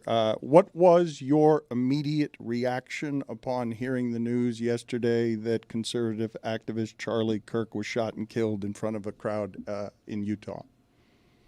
Well, I was horrified, as I think most Americans were and should be. I mean, this political violence like this, has no place in our society, and it really demonstrates kind of the worst of us. We've seen this kind of, violence on, both sides. We saw what happened to Melissa Hortman and a couple months ago and her husband in Minnesota killed. What happened to my wife, Gabby Giffords, shot in the head in 2011. So we see this over and over again. And, to me lately, I mean, the thing that, immediately comes to mind is the horrible situation that his wife and kids and parents and siblings, now find themselves in. I've had, sort of that experience. My wife in 2011, she survived. She's got, serious and significant disability because of it. We shouldn't have, this in our country happen over and over and over again. How do we stop it? How do we stop it? I think that this is a, combination of, some factors, I think, that brought us here. Certainly, on one side, it's just how divided we've become politically. I also think, that there is just easy access to firearms. We have a very high rate of gun violence in general. Over 100,000 people are shot and killed every year in our country. We are like no other developed, country in the world when it comes to gun violence. So how do we stop it? I mean, we could strengthen our gun laws. We could also try to find opportunities to just bring us together. I serve in the United States Senate as a Democrat, and I've got strong relationships with my Republican colleagues. I think the general public just thinks it's actually maybe more contentious and divisive than it actually is in Washington. The media, I'm not saying you guys, but the media often highlights negativity. There are a lot of positive things, and there are times when we should work to bring this country together. I think this is one of those times. That all sounds good, but it doesn't sound much like a solution. And I know we have these conversations every time, but it seems like we've lost our sense of humanity in this landscape. So I'm sure you noticed, right, that the conversation immediately goes to gun laws and then politics. Just take a side and blame another side, and the humanity gets lost in there somewhere. Well, I think it's fair to blame both sides. I mean, that is, the reality of the situation we live in. And I also think it's short-sighted to ignore gun laws, in our country. I mean, we've got, weak gun laws. We have high rates of gun crime. Those things are clearly connected. You look around the country and, states that have stronger laws have less gun violence. That's clear. I think at this moment, what we should be thinking about is Charlie Kirk's family. And, his wife, his children. He's got a 3-year-old and a 1-year-old that are going to grow up without their dad. And that's just horrible. But if you want to get to, how do we prevent, future, acts like this, we have to find a way to unite this country. We've got to have leaders that are really willing to, step out there and, say this isn't who we are. And not like vilify Democrats or Republicans. That does often happen, and I've seen it. I saw it in 2011 when Gabby got shot, and I see it over and over and over again. But I could tell you this: if we don't work to trying to fix this, this could get a lot worse. I think we're at a moment in our country's history, a lot like it was in the 1960s, how divided we were then, and you saw rising political assassinations. And this was a political assassination. I mean, we don't know the exact motivation of this person, and we don't know how he got the gun or who he was yet. I think we will find out those things out, but I think it's clearly that this was political. To that extent, though, the manhunt for his killer, for Charlie Kirk's killer, is still underway after 2 suspects were previously taken under custody and released. How does that happen? How is that possible? Well, I'm the son of 2 cops. These things are challenging. I've also lived through this with, my wife, an investigation, and, her assailant, or the guy that did this and killed 6 individuals, was apprehended at the scene. This is different. It's complicated. The FBI and law enforcement took these 2 individuals into custody, questioned them, released them. I could see how that could happen. When they have a suspect, they should be taking those kind of steps. I don't fault them in any way for that. You're going to see the full force of the FBI and federal law enforcement put on this, and I'm confident that we will apprehend this individual. Senator, I know you mentioned that we fear that it could get worse. I feel like we crossed that Rubicon already. Most politically motivated attacks, there's a disassociation between us and the act of violence, but the video and the person representing a movement has changed this, but also these things are typically messier. Multiple shots, a manifesto of some sort, a trace, a suspect. Eyes were usually further along on this. This seems like a professional hit, so I feel like we crossed that. This is the scary territory, I think, that you alluded to, sir.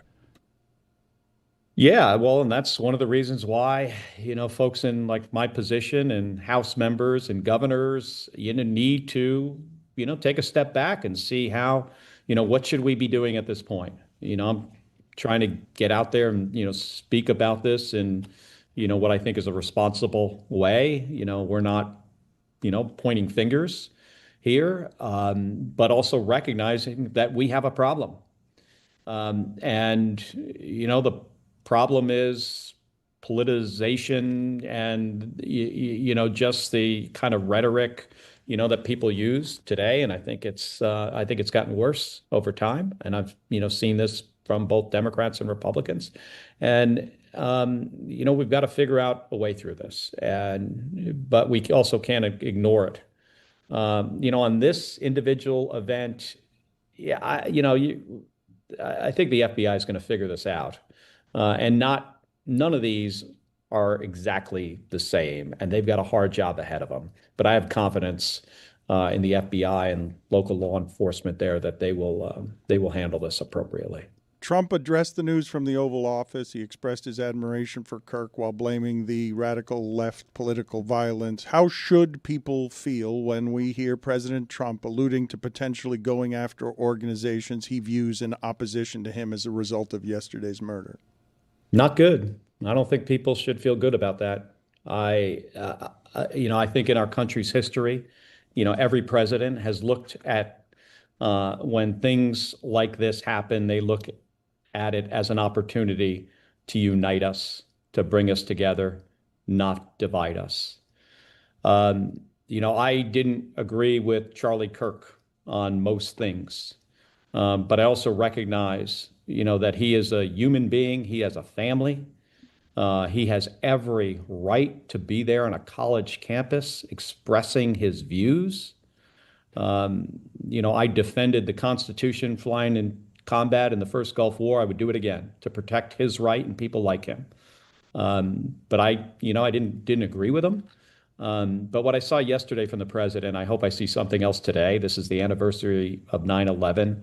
This is also an opportunity to try to find some common ground among all Americans and try to find a way, to kind of, push us together in our humanity, but to turn down the temperature.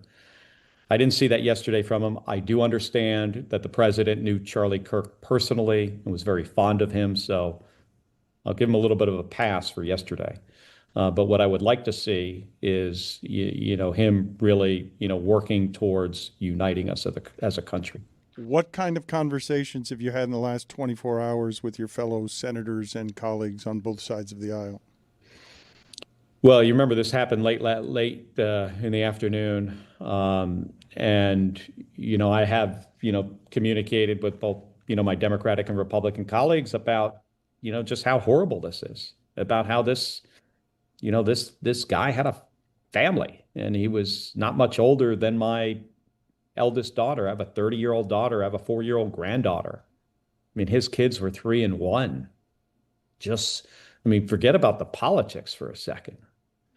I mean, this was a person who, people loved him, and I've got Republican colleagues that knew Charlie Kirk personally.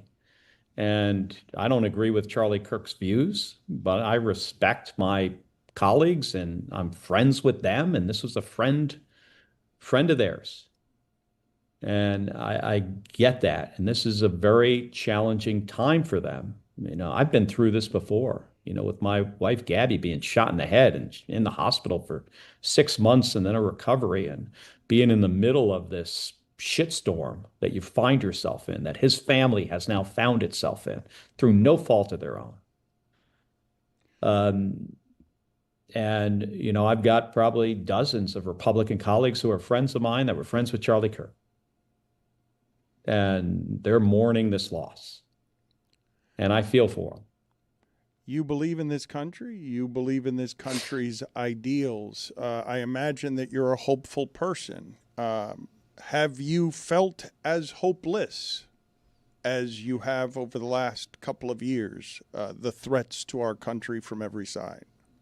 Hey, I am never a hopeless person. Like, I am an optimist, right? I look at the strengths of our country are much more powerful than our shortcomings. And I think the future of our country is great. We are the most generous, innovative country in the world. And I think we have a bright future. I think we do go through, historically, we've seen other times in our country's history where we've had very difficult and challenging times. And I do think we're going to get through this. I think we've got to all recognize that it's not going to be easy and we've got to work at it. But, for in my job, I sit on the Armed Services and the Intelligence Committee. I see the threats out there to us as a nation, not just internal, right? External threats all the time, every week. The challenges, that we, face from our adversaries. And I worry about it a lot, but I don't get to the point where it ever seems hopeless to me. Let me ask it a different way then. The amount of despair that you feel at the moment, the threat to democracy, our country, and its ideals, you have felt this way, the way that you have over the last 5 or 6 years. You've had things happen to you. You've seen everything that's happening. Is this time more perilous to you? Does it feel more perilous than previous times? I think this feels, pretty awful. It's a horrible thing that happened. And, I see how some people could feel, despair. I don't feel despair, over this. I'm certainly, sad about it, what happened to him and his family and our political system. And this is, this hurts and it's damaging. It's damaging to us as a country. I also think we can find our way out of it. You mentioned that we shouldn't be finger pointing and we should be taking a step back, but your Republican colleagues have already pointed the finger at Democrats. Don't you find that kind of rhetoric irresponsible? Yeah. I think they're hurting, right now. And in some cases, this was a friend of theirs that lost his life. So I get that part of it. People have been attacked politically, on both sides. Melissa Hortman, state legislator from Minnesota, is a Democrat. My wife was a Democrat. Governor of Pennsylvania, Josh Shapiro, Democrat. He tried to burn him up in his house and his family. Gretchen Whitmer in Michigan, nearly kidnapped. The president of the United States, Republican president, tried to kill him twice. We see this, this isn't unique to, one party or the other. I mean, we see this across the political spectrum. There are bad people out there, that just want to, wreak havoc and murder people. So I understand when things like this happen and people are very upset, they're going to say things. I get that. Give this a couple days, and I think people will, calm down, and we can really start thinking about some solutions. Senator, I thank you for your time. This is obviously somber subject matter. I don't know how to transition from this into the other things that we do, so I'm hoping you can help me. Do you have a favorite football allegiance of some sort? Do you have a strong football opinion of some sort? Something you can give me to somehow try and transition out of what it is that we're presently doing. Maybe break? I could break, or I could just include him in the fun of sports because everyone's a football fan. Maybe a little wrap up. You're absolutely right. I am a football fan. I'll be, watching. I got to travel tonight, but I'll be, watching the Commanders. Big game. I think playing the Packers tonight. Prediction Commanders, absolutely. Wow. I mean, I know the +3 must have heard against the spread. I know the Packers, have quite the team, but I'm going with the Commanders. Cardinals, obviously, my allegiance. I think they've had a good start to the season. I'm optimistic. I also have to say, just watching the Minnesota Bears game. Not a big fan of Minnesota. I was really impressed with his quarterback, especially in that last quarter. That's good. That's good stuff. I think that guy really has a future.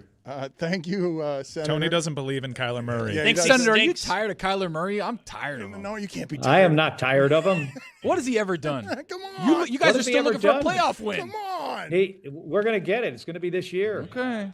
Kyler Murray is a very talented, and he is talented and hardworking quarterback. And I think we're going to win a lot of games. Win a playoff game, though. He's good. Get out of here. Not you, Senator. I'm talking to Tony. Senator. So you are kicking him out. Yes. He's got other things to do. He's got other important things to do. Thank you, sir. All right. Thank you. Thank you. Tony has a great many football opinions that we have to get to that we have not been able to get to. It has never been hotter under my armpits. Never been hotter. I needed a This segue. tops Gainesville week 1 last year. This is crazy. Yes, that's always a good place to be, hot under the armpits. Tony's top 5 is right around the corner here, and we have other guests coming up later in the show, and I'm sure we will be talking more about the Pablo Torre Finds Out 5 a.m. drop. But can you please get me, because I think I want to do this until the World Cup, Chris Cody. Every day I want to play a Ray Hudson sound every single day to celebrate the most iconic of South Florida sports broadcasters. So let's celebrate Ray Hudson by just having his voice. You love giving tasks. I like producers to produce. No, this one's the seeds of resentment. A little resentment seed. Hey, day 17 of the Ray Hudson tribute to World Cup 2026 all the way came to and the World went. Cup. Let's go. It made Chris Sims's career start on this show because he was able to do it every day. Take credit for Lefko for too. 90 days. That was a good bit. Let's Come on, magisterial me. Dan's favorite colors was a good bit. Yeah, that one. Don't forget Rick Springfield. Name your second one, just not your first. Is he still holding? Do we still have? He changed studios and he finally dropped off. He looks great though. Play the Ray Hudson sound, please. This one drops in. And forget about it. Astonishing! This is not just a dream; it's a wet dream of orgasmic proportions. And this one deludes everybody. It seduces everybody in Real Madrid's fan club, that's for sure. The wonder strike from Cristiano. This has got more curves to it than Jessica Rabbit on steroids. Take it easy, man. Just one every day until the World Cup. It's got more what than Jessica Rabbit? 2026. I think steroids? Curves? curves. I think. That's what he said, right? I think She was very curvy. And he can do that because it's a cartoon. It seduces everybody in Real Madrid's fan club, that's for sure. The wonder strike from Cristiano. This has got more curves to it than Jessica Rabbit on steroids. So only 185 more shows to the World Cup. I'm excluding weekends and holidays, folks. 185 more Ray Hudson clips. I bet we can for 50 years of broadcasting. I bet you we can find it. I bet 40 years of broadcasting. No, Chris better find it. I mean, there's one goal every 5 games, so I don't know.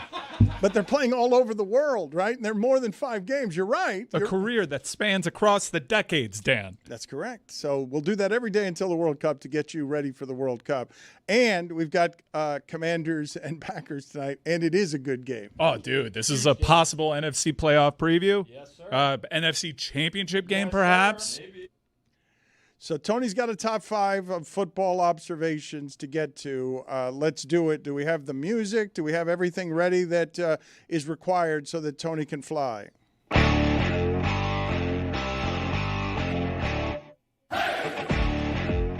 All right, everybody, Tony's Top 5, Week 1, the great return. Feels good to hear that music in its proper context. Hey, we're going to start no lie, Dan, just straight 5 in Week 1. There was a lot of observations, but I had to put them all down into 5. As the weeks go on, I'll have more and more, as is custom. Don't threaten us. Number 5, Geno can still sling the pill. Did you see him on the first couple of drives against New England? Patriots. Absolute It is the lasers across the Patriots, field, but boys. Mina was saying, Mina, who I trust on this sort of stuff, Mina was saying before that game that Raiders offense is going to be better than people think. Fun offense. Chip Kelly at the helm. Ashton Genty. You got pieces. Brock Bowers. Geno slinging the pill. Brock Bowers playing this week? Sorry, Mike. Is he playing this weekend? Yeah, he's going to play. All right. Half the games at a dome. Do yourself a favor. Check out Geno Smith's dome stats. Incredible, probably. Oh, dude, he's like 2 times a quarterback. He's incredible. The Raiders are going to be in this conversation. Mark my words. Wait a minute. Playoff conversation. Wait a minute. They might be for real. What? What? Are the Raiders for real? No, not might be for real. We've been asking that one for 25 years. We've asked Rick Springfield that. No. Are they for real? So are you willing to say September 11th, Wednesday, 2025, after 25 years, we have an answer to the question, and the answer is yes. Are the Raiders for real? I need to see the Monday Nighter. I mean, yeah. A Monday Nighter that I think they win. But then they have the Commies the week after that, followed by the Bears, which we don't know about the Bears yet. Colts is pretty Tough team. good. They could be a At tough team. Colts, undefeated at home, the Colts right now. Right now, they're 1-0. No, I mean, like, as we project. Well, we have to see Monday night. Monday night. I think that's a win. It's a 1-0. Okay. Wait. You think what's a win? No. That makes them 2-0. That's 2-0 if Okay, they 2-0, win. 2-0. But then they have the Commanders. 2-1. All right. Bears. 3-1? Versus, they're hosting the Bears. That's a dome. Dome field advantage. What's next after that? After that, you go to Indy, where again the Colts are a juggernaut, undefeated. Then they have Cam Ward, who's probably going to be settling in. Cameron Ward, I should say, going to be settling in. Then at the Chiefs. We don't the know, Chiefs though. Are still We don't know, any though. Guess. We don't know, though. Any guess? And you have been predicting that Tyreek Hill will be there at that point in time, so it could be a new look Chiefs. I think you're undermining Tony's star segment. No. He likes this. No. I'm in on this. Yeah. We still have another 12 games left. I think he's doing the schedule. Then there's the bye to reset. Okay. You reset at the bye. Ashton Denty gets hot after the bye. The Jags come into town. Tough game. Ooh, Zaz? Come on. Tough game. I don't think it's a tough game. Tough game. Tough game. Jags suck. I could get flexed. At Broncos. Tough game. That one. And it's a Thursday nighter. Good Thursday night games. I can't believe how good these Thursday night games are. It's crazy. Crazy. It's crazy. Number 4. Number 4, funny enough, are the Chargers for real? We're going to have a Are You Monday For Real night. off? In the AFC West. I mean, the Chargers are what? 1-0 right now. I mean, spank the Chiefs. Host the Raiders. Spank them. Then the Broncos come to town. Tough games in the AFC West, man. I mean, that's one of those that you just don't know. Then they fly across the country to the Giants. Put it on the poll, please, at Le Batard Show. More for real, Raiders or Chargers? And Justin Herbert looked amazing in Brazil.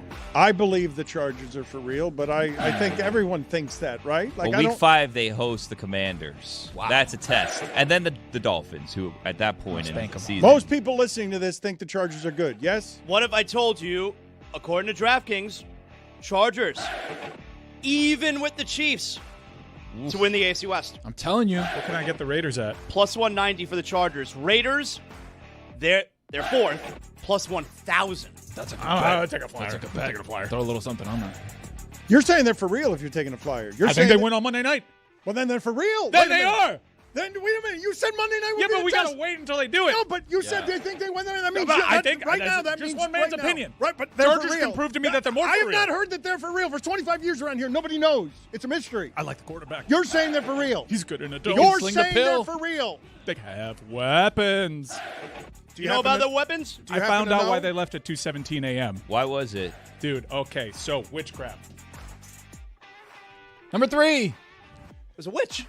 A witch? Yeah, it's a witch. That's it. No more spoilers. No more spoilers. Yeah, it's streaming now. You can watch it at home if you'd like. You got those streaming services? Which one? Figure it out. I'll talk to you after. Number 3. J.J. McCarthy showed me some major cojones on Monday night. You throw the pick 6.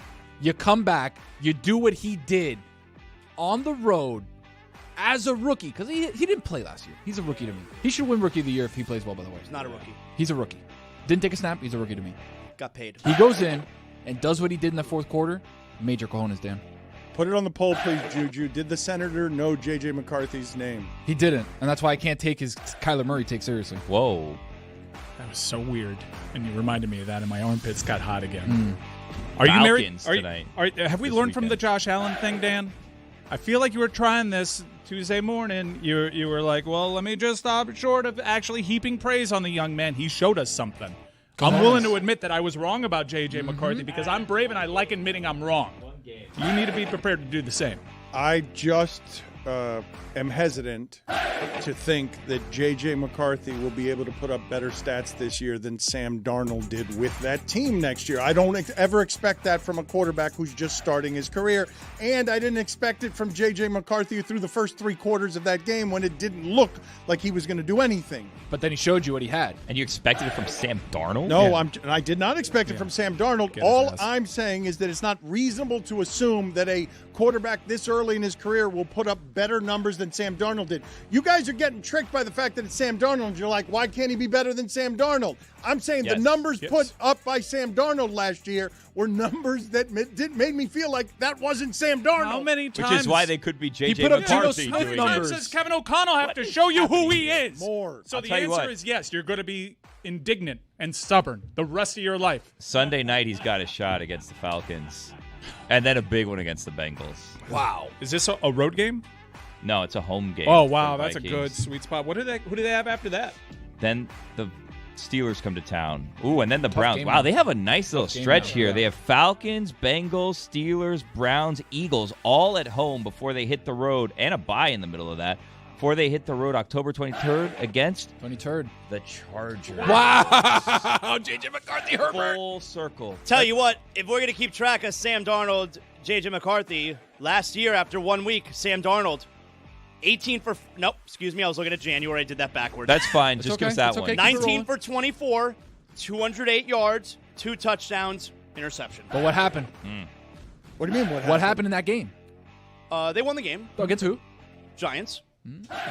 What was the follow-up for? It seemed Well, like he, you were headed he somewhere. thought he was going to prove a point. No, He asked 'cause a I useless remember that- question. It came with a useless answer, and then he was stumped. I remember them beating the 49ers in a big game, but I think that was week 2. That was week 2. That was right week 2. there, Dano. Yeah. But Dano, the point answer the is, question. J.J. McCarthy's numbers, bigger after 1 week. That's what I'm saying. And Dan, did he show you what he had? Did you see his cojones? Yes or no? What was that 18 for 40 you were going to give us? That was the playoff game. That was a bad job on me. Hey, 18 for 40, something's bad. At least Looking at that upside down. At least someone in that studio can admit when they're wrong. I like it. Ray Exactly Hudson, right. call it a day tomorrow. Number 2. Packers seem to be a unit. That's what I like about you. You say things that no one else is saying. They seem to be a unit. As a number two, though, when you have all week to prepare something as a thought, and your number two seems to be a unit. But here's the thing: everybody's talking about how they are a unit, right? I'm saying that they seem to be a unit. Oh, right? so this is actually this is not so fast, my friend. Not so fast, my friend. I'm hesitant to call them a unit. Wow. Their after defense? Tonight, maybe. I mean, tonight's the night. The commies. Tonight is the night. Big night. Who's who so early? Ooh. But it feels like a could be a measuring Jordan stick Love game. And I don't know about a who's who, but it could be a measuring stick. How about one of these teams is a contender and the other one's a pretender? Wow. And we find out tonight which is which. Your pretender early the week. You're it is a little early. making in week 2, you're sniffing a who's who game? No. No. We sussed it out. Again, keep up. Measuring to be stick. one of You're them. sniffing around. I heard who's who. No. Contenders and pretenders. You Separating started. them. No, that's where you ended up. Yes. You started by sniffing who's who. I can't work things out with my It's fellas. not a you got to be respectful of the cathedral of who's game. That's not week 2. We were. We workshopped said it. No. You have to ask the question. We said You have it's to ask the not. question. You're judging spitballs, and that's not what you do. You don't even want us to ask the question. Yeah. If you're gonna sniff around who's who, because you volunteered it. I wasn't ready for who's who. That's a December. That's a December conversation. Agreed. It's a little bit later. This is gotta the start the difference conversation. between forced him to fly across the country and he was already across the country. It's a classic Hey, mix-up. pretender, you say over there. Team You guys don't mix it up. I'm gonna separate you guys. Point Team is, Wong. they seem to be a unit. But I want to see how that offense gets together because their offense, even though they have a good quarterback, a lot of B pieces, right? They don't really have an A piece on offense outside of quarterback. They seem to be a unit. I feel like you've changed your opinion of this during the segment because No. We can workshop things. I'm This giving guy's you the against take. talking things out. Colts Broncos, could that be a contender pretender What's after game? that? Wow. What's after What that week for the is that? Broncos? What That's this week, Colts Broncos. What's after that for the Broncos? Let's see. Give me a moment. Yeah, pull them up. Tony, give us the rest while Number he's looking this 1. up. Did you hear that, Dano? At Chargers. Again. Oh, my God. I mean, the Chargers are in the mix. You slapped the table like Brian Kelly. I heard it. You heard that, right? You know what that sound was? That was your hand? That was the Super Bowl window closing for the Lions and 49ers. Oh. What? It's over. It's over for both. The 49ers have the easiest schedule in the league. I know, Dan, Purdy's and out this I wrote weekend. something on my Substack saying about how Brock Purdy could be the. Hold on. What? Hold on, dude. What? Can we want to talk these things out, right? Agreed. Okay. The Niners do this thing where they get hurt in the beginning But of the season. everybody's hurt. And then they get healthy at the right time of the year. Sure. You got to forecast that. Here's the thing: the soft tissue injury with George Kittle scares me because the hamstring is like off the bone. What about the Jennings shoulder? This is a lot. Jennings shoulder? He said he's good though. And Brock Purdy? Brock Purdy turf toe and shoulder, but he's going to be out the next 4 weeks. I don't want to put him on an IR. So there's a lot Return of of the things Mac. happening. But CMC playing well. Ricky Pearsall, by the way, back. There's something there. Mike Ryan mentioned that I like giving tasks and assignments, so I want to get you guys to do some math for me here on something because We're your math friends now? you can be my math friend. You can apply for the position here by helping me do some math because I was talking about the Ravens yesterday, and I was saying, turn this music down, please. I was talking because it's over. That's his. We were still talking. We're still. No, doing yeah, it. he still got The more. Lions. You closed agree the with me on the window. Lions, though. He didn't even I say feel like anything the about the window. Lions. That was like an open and shut. Like Yeah. window.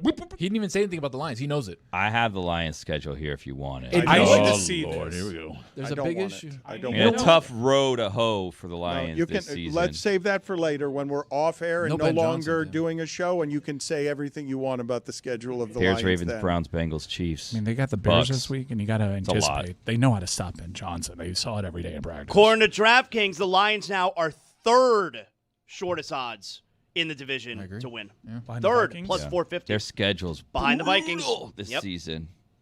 The point that I was making about the Ravens yesterday that I want to cross over to today, because there are only two good teams in the league that suffer from this particular affliction. The San Francisco 49ers, and Shanahan is viewed as somebody who blows leads late. But the number that I wanted to give you on Harbaugh that I didn't give you yesterday when I said that they've blown 9 games with a 90% plus win probability is that they have blown 17 second-half double-digit leads under Harbaugh. And if I do the math on this, math friends, if I just made all of those wins would they suddenly have a better winning percentage over that stretch than the best teams in the league? Would they have a better winning percentage than Kansas City? Would they have a better winning percentage than the Patriots at their very best if I gave Harbaugh all 17 of those victories that he has a double-digit lead in? Yes.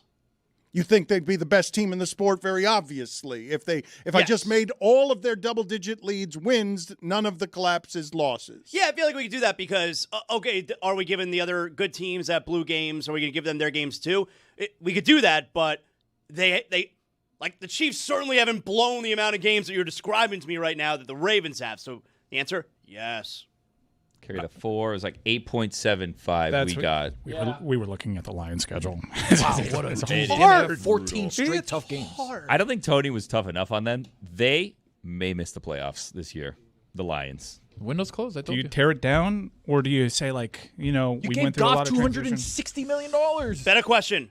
Fire Dan Campbell? No, you No. can't keep Dan Campbell. I mean, so many people want to fire if you're Dan Campbell, though, you listen to offers. Because you look at what's going on here, you say, I lost my coordinators.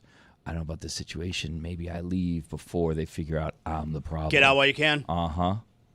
Potentially. I mean, remember, he had that Texas A&M flirtation not too long ago. He could have come in for a king's ransom, but he decided not to. Wanted to stay put there in Detroit. Tony mentioned windows closing, and there was a very small window where Chris Cody was going to make this joke, and it closed. So that window is now reopened, and we should have done it about 40 minutes ago, but because the window closed, we're just going to do the joke now. Football fans, listen up. The NFL is rolling, and every touchdown brings you closer to a payout. King Sportsbook, an official sports betting partner of the NFL. From first TD scores to anytime props or the rush of in-game live betting, every snap is a chance to win. New customers, this one's for you. Download the DraftKings Sportsbook app and use code DAN. That's code DAN to get $200 in bonus bets instantly when you place your first $5 bet. Plus, over $200 off NFL Sunday Ticket from YouTube and YouTube TV in partnership with DraftKings. The crown is yours.